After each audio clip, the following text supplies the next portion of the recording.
Namo Buddhaya. Nama saya Owen Surya dari kelas 11 MIPA 4, nomor absen 26. Pada hari ini, saya akan mempresentasikan topik yang berjudul Perbuatan Baik.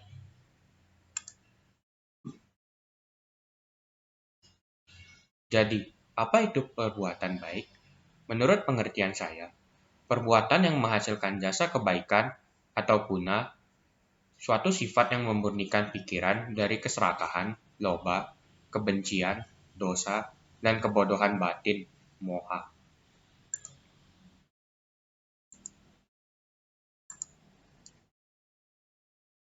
Sepuluh dasar perbuatan baik disebut dalam istilah Pali sebagai dasa puna kiriya watu. Dasa berarti 10, guna berarti yang memurnikan pikiran, kiriya berarti yang harus dilakukan, dan watu berarti dasar untuk kemakmuran dan kesejahteraan. Dasa puna kiriya watu berarti 10 perbuatan baik yang harus dilakukan karena merupakan dasar kemakmuran dan kesejahteraan. Istilah-istilah yang mirip dengan 10 dasar perbuatan baik yang terkadang membuat bingung karena sulit untuk membedakan adalah 10 kebajikan mulia atau dasa parami dan 10 perbuatan baik atau dasa kusala kama. Dalam bahasa Pali, kata parami terdiri atas parama dan ik. Parama berarti yang tertinggi. Di sini digunakan dalam hubungannya dengan para bodhisatta karena mereka adalah makhluk yang memiliki kebajikan luar biasa. Adapun 10 perbuatan baik biasanya dihubungkan dengan materi tentang moralitas. Dasa parami. Di sini, yang termasuk 10 dasar parami terdiri dari yang pertama, kedermawanan atau dana, yang kedua, moralitas atau sila, yang ketiga, melepaskan keduniawian atau nekama, yang keempat, kebijaksanaan atau panya, yang kelima, semangat atau wirya, yang keenam, kesabaran atau kanti, yang ketujuh, kejujuran atau saka, ke-8 tekad yang kuat atau adinana, 9 cinta kasih atau meta, dan 10 keseimbangan batin atau UPK. Di sini, yang termasuk dasa kusala kama adalah yang nomor 1, tidak menghancurkan kehidupan atau panatipata weramani. Yang nomor 2, tidak mengambil apa yang tidak diberikan atau adidanana veramani. Tidak berlaku seksual yang salah atau kamesu mikakara weramani. Tidak berucap yang salah atau musawada weramani. Yang kelima, tidak berucap yang memecah belah atau pisunaya wacaya veramani. Tidak berucap yang kasar atau warusaya wacaya veramani. Tidak mengobrol yang tidak penting atau sampalapa weramani. Tidak tamak atau aloba, memiliki niat baik atau adosa, dan 10 pandangan benar atau amoha. Dasa puna kiriya watu. Yang termasuk dasa puna kiriya watu, yang pertama adalah kedermawanan atau dana. Karakteristik dari berdana adalah pelepasan atau penyerahan. Fungsinya untuk mengikis, mengalahkan, atau menaklukkan keserakahan. Manifestasi dari berdana adalah ketidakmelekatan pada materi atau objek yang didanakan dan pencapaian kemakmuran serta kehidupan yang baik atau yang menyenangkan. Berdasarkan objek yang didanakan, dana diklasifikasikan menjadi 3, yaitu dana berupa objek materi atau amisa dana, dana berupa objek jasa atau abaya dana. Contoh, memberikan rasa nyaman atau tentram dengan menjalankan sila, seperti menghindari pembunuhan. Yang ketiga, dana berupa pengetahuan atau kebijaksanaan tentang kebenaran, atau dhamma dana. Dari ketiga jenis dana di atas, dhamma dana adalah dana yang tertinggi.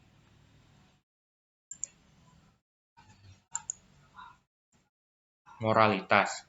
Hal ini sudah dibahas pada bab sebelumnya, jadi tidak perlu saya jabarkan lagi. Pengembangan batin atau meditasi. Pengembangan batin merupakan alat untuk memunculkan, melatih, dan mengembangkan keadaan-keadaan baik atau kusala. Pengembangan batin dapat dilakukan dengan dua cara, yaitu dengan mengembangkan konsentrasi atau samatha bhavana dan mengembangkan perhatian atau kesadaran atau vipassana bhavana. Seseorang akan memperoleh ketenangan batin sebagai hasil dari pikiran yang terkonsentrasi melalui praktik samatha bhavana. Adapun melalui praktik vipassana bhavana, seseorang akan memperoleh pengetahuan atau pandangan benar dari hasil mengembangkan perhatian dan kesadarannya.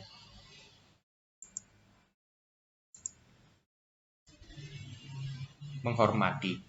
Apa caya? Nah, berarti menghormati mereka yang lebih tinggi dari kita berdasarkan usia, moralitas, integritas, kebijaksanaan, kebajikan, dan lain-lain. Contoh sikap menghormati dalam kehidupan sehari-hari diantaranya sebagai berikut. Menghormati para sesepuh seperti ayah, ibu, paman, bibi. Menawarkan tempat duduk dan memberikan jalan untuk mereka yang pantas dihormati, menundukkan kepala dan menunjukkan kerendahan hati, bersikap anjali untuk menghormati biku, dan memberikan hormat sesuai adat setempat. Kemudian melayani atau menolong. Membantu atau menawarkan jasa melakukan perbuatan baik untuk orang lain disebut weya waca. Kita harus menawarkan bantuan kita dengan sungguh-sungguh untuk mengurangi beban orang lain.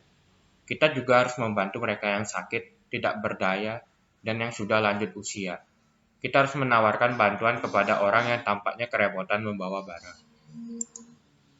Melimpahkan jasa.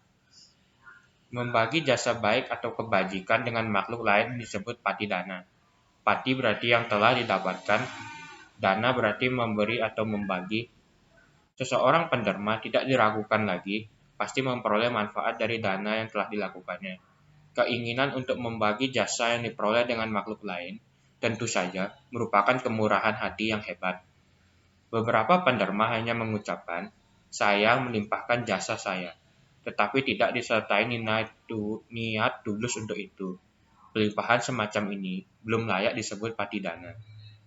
Jadi, menurut pendapat saya pribadi, jika ingin berdana, niat tulus sangatlah perlu. Itu merupakan dasar sebelum kita melakukan dana. Bergembira atas jasa orang lain.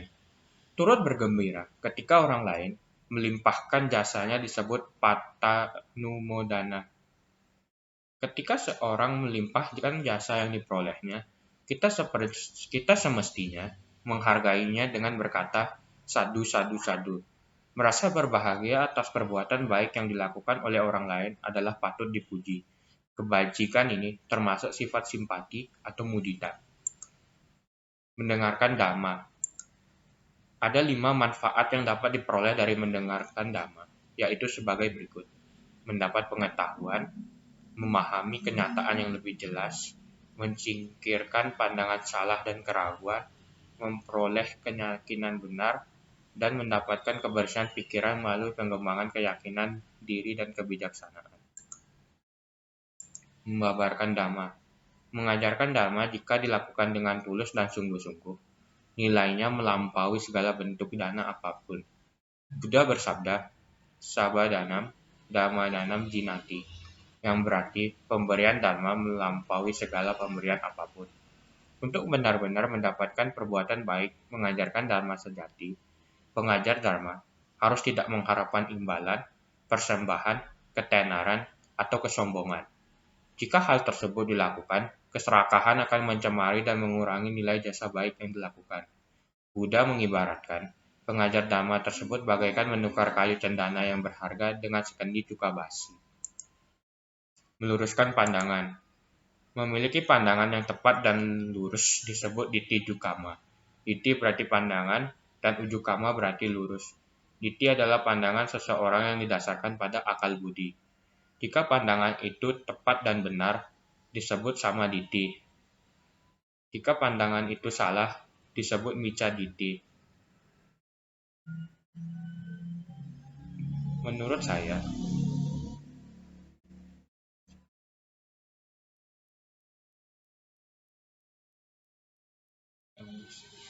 sama diti merupakan lanjutan dari diti jukama seseorang.